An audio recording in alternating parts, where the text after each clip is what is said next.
Okay, Shabbat Shalom. Who was the odd one out? When you were reading the Torah portion, I asked you to keep an eye open for the odd one out. Who was the odd one out? Any offers? Joseph, why? Joseph, good. Joseph is the only one. Jacob says at the beginning that he's going to tell his sons what is going to happen in future, and then goes on to tell them what happened in the past, all except for Joseph, who does actually get a blessing for the future. But there's another odd one. You see, this is the great thing about rabbinics. There's always one right answer. And it was a bit mean of me, actually. I was asking you to look for the odd one out, but it's actually the odd two. Does that give anybody any clues? Okay, all right. Let me quote. Shimon and Levi are brothers, weapons of violence are their swords. Let my soul not come into their counsel. O my glory, be not joined in their company, for in their anger they killed men, and in their willfulness they maimed oxen. Cursed be their anger, for it is fierce, and their wrath, for it is cruel. I will divide them in Jacob, and scatter them in Israel.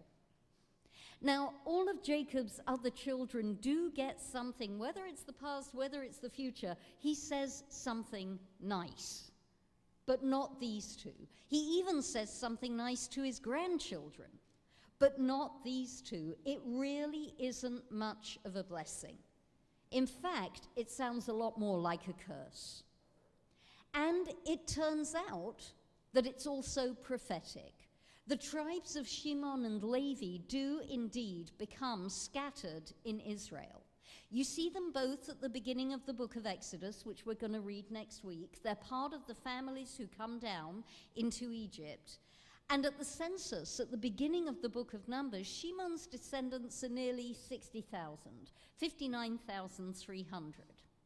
By the end of the book, Shimon's descendants have dropped to 22,000, and the Levites are at 23,000, numerically the least strong of any of the tribes. And then, by the time we look at the end of the Torah, there is another shift. Shimon doesn't get a blessing from Moses at all. And when it comes to the entry into the land, Shimon and the Shimonites just merge into the far stronger tribe of Judah for the purposes of land allocation. The Levites do get a blessing from Moshe at the end of the Torah. They do get a land allocation, which is a result of all the other tribes dipping in a bit. They get no inheritance of their own, but they remain scattered among the people, just as Jacob predicted. It was a Greek philosopher, Heraclitus. I thought it was Thomas Hardy, the British novelist, but I guess I was wrong, who said famously that character is fate. And it made me want to ask, what is the link between the character of these two brothers and the fate that they ultimately share? Is there a lesson for us that we can learn from the quote-unquote blessing that is given to Shimon and Levi? And it will not surprise you to hear that the answer to that question is yes, there is a lesson that we can learn. And I want to start by looking at the wording of the blessing. The characteristics that these two share, according to Jacob, are the characteristics of Af, which is translated as anger, and Elva, which is translated as wrath. And just in case we didn't get what he was saying, he points out that in their hands are clay hamas. That's the word that we know. Clay hamas, weapons of violence. Some of you might know that Af is the Hebrew word for nose. Af is the Hebrew word for nose, and the idiom for becoming enraged in biblical Hebrew is to get a hot nose. Yeah? In English, we have hot heads when we're enraged or impulsive. In Hebrew, it's our nose that burns. We know this very well. We read it every week in the second, or more frequently every day, in the second paragraph of the Shema. V'chara af Adonai bachem. Always translated as the anger of the Lord will burn against you. In fact, it means God's nose will become hot. And Af is the uncontrollable welling up of rage that we are more familiar with in cartoons, with steam coming out of Tom and Jerry's ears. Yeah, Af is that kind of rage. Erva is something very different. Erva is long range, if you want, radioactive anger. It's the term that the prophets later are going to use for God's day of wrath, the dies irae that became so beloved in its Latin form that it shows up in classical music over and over again, and it's always cloudy, and it's always dark, and it's always sinister and terrifying. All of that comes from erva, which has this long, destructive half-life. And these two brothers have both. They lose their heads, and then they have the capacity to bear a grudge for pretty much time immemorial. These are people who need anger management courses. And the fact that we now know that about their characters helps us understand why it is that they behaved the way they did when earlier in the book of Genesis their sister Dinah was violated. Granted, when your sister is violated, it is going to make you very, very angry. But you'll notice when you read it again or next year or whenever it is that we read it, that Jacob does nothing. Jacob takes no action. However, Shimon and Levi act. Af gives them the initial boost that gets them out of their chairs. Erva gives them the cunning and the spite to plot the systematic extermination of every male, regardless of age, in the city of Shechem, which is where Dinah's assailant lived.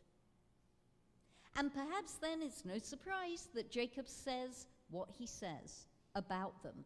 They are cruel people. But what is interesting is that as our story continues in the Torah, as the story of the Jewish people evolves, the paths of these two brothers who are lumped together, the only two brothers who are lumped together by Jacob in his blessing, begin to diverge. So let's take Shimon first. I mentioned this is the incredible vanishing tribe. Strong at the time of the Exodus, 63% down. Isn't the internet a wonderful thing? 63% down by the time they get to the promised land. And some of our commentators suggest, we're not given a reason, that's excellent, it means we can speculate. Some of our commentators suggest that this is because the men kept losing their temper and killing each other. They'd just go on the rampage and they'd kill each other, leaving their women to marry into other tribes, and thus the tribe diminished.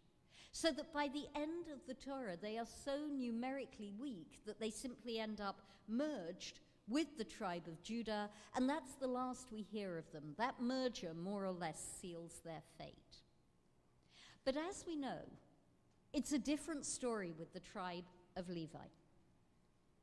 The first thing to note is that Moses and Aaron and Miriam are all Levites. And we can see, can't we, their genetic heritage in the way that they behave. This is Moses who blips the Egyptian on the head and buries him in the sand. And even at the end of the story, he's still losing it. He's still hitting rocks. Miriam does not blip people on the head, but her tongue runs away with her more than once and gets her into an awful lot of trouble.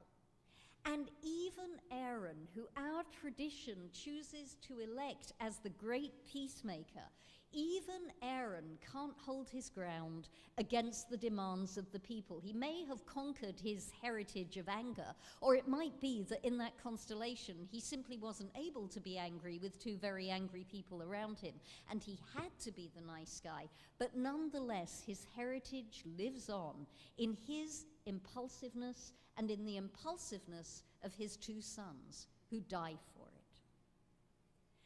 After the episode of the golden calf, it is the Levites who rally to Moses' cry, anybody who is for the Lord, come here, and they send themselves out as an elite execution squad.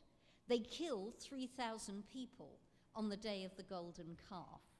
Granted, they wait until Moshe says that God says that this riot needs to be suppressed, but still, the method that they choose to suppress the riot shows and demonstrates their genetics.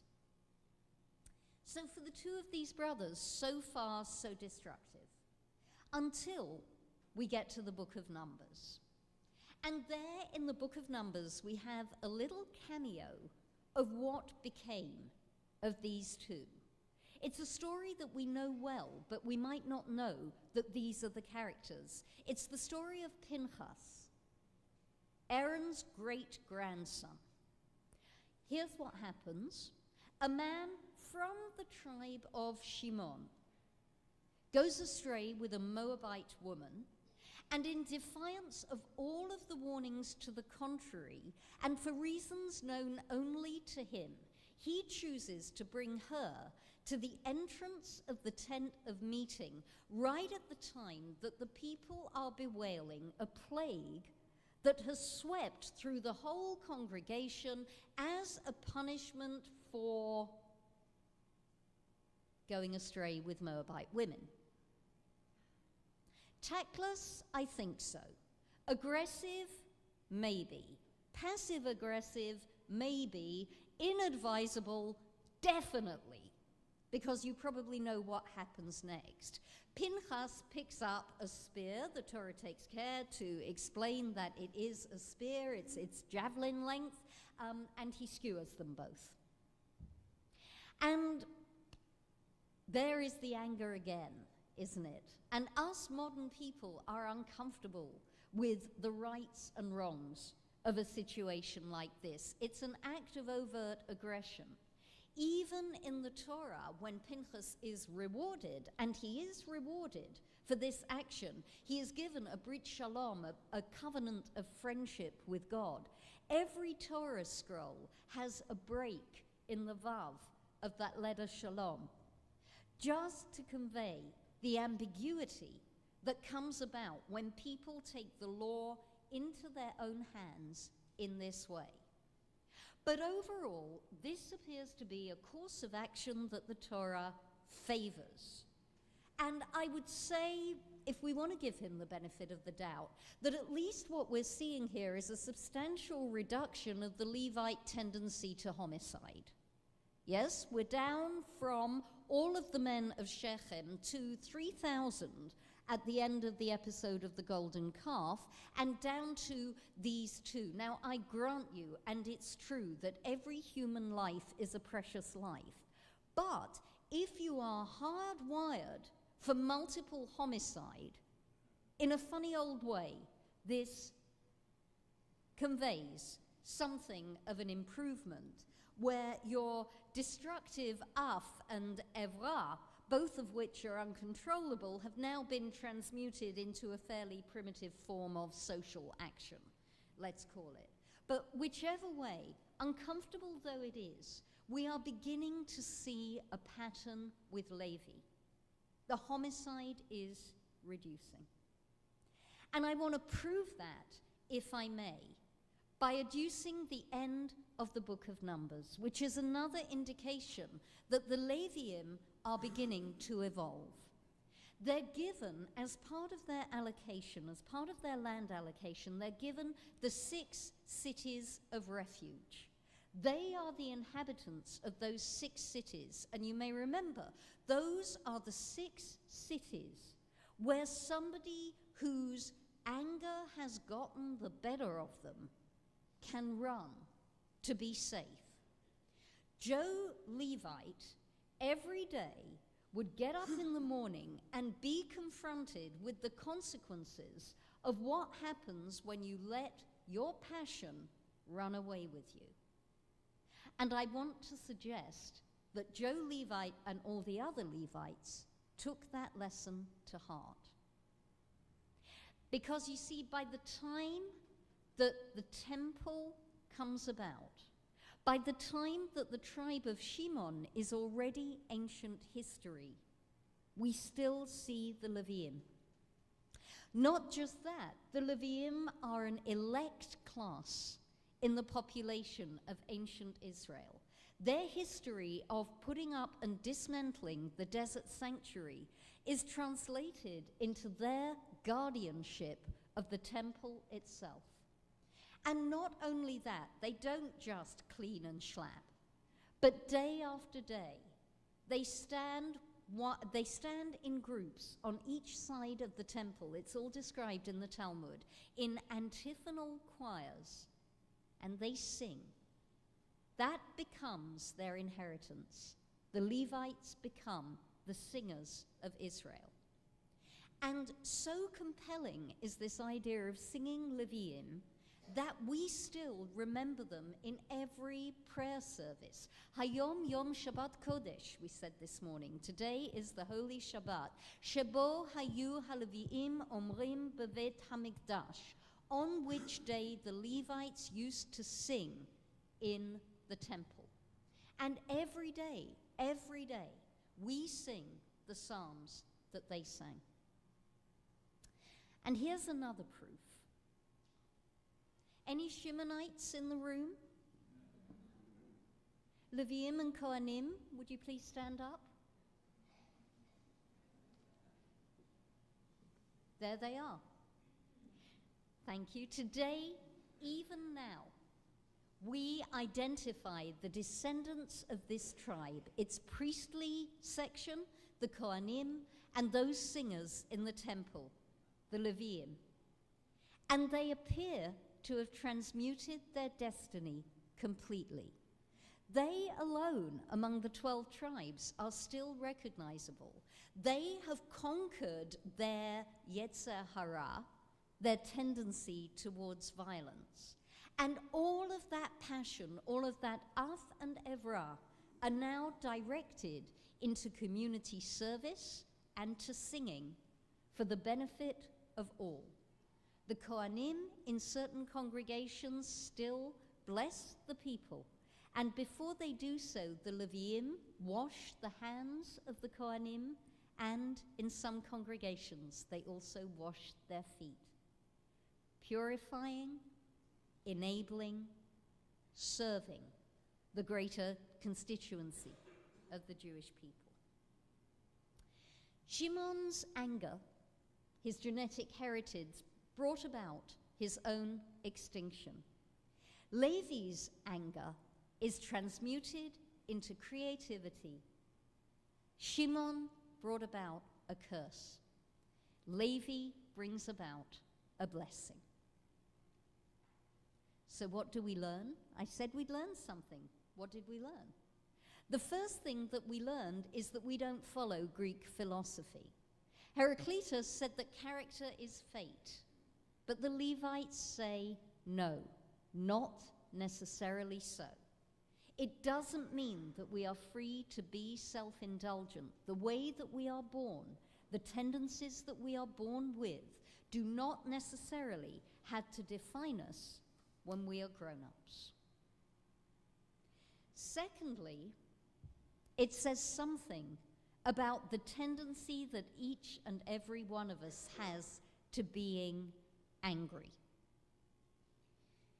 On the 405, in the line at the supermarket, with our family, with our children, over and over again, that genetic imprinting to be angry is present in every single one of us. And it presents us with what I want to call the challenge of Levi.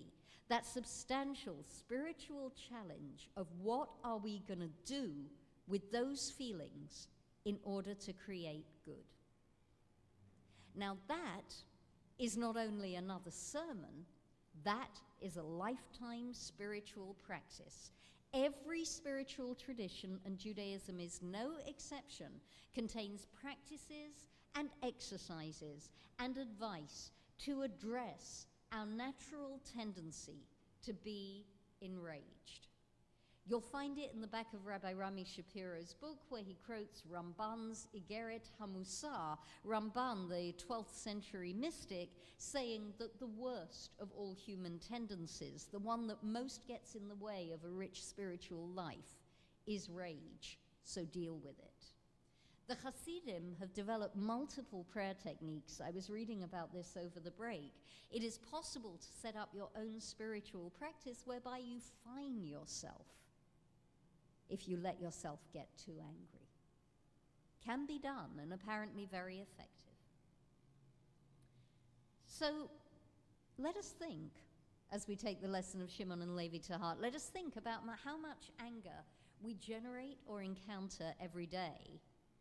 And let's think about what our lives, each of our lives, might look like if we choose to go the Levi path and not the Shimon path.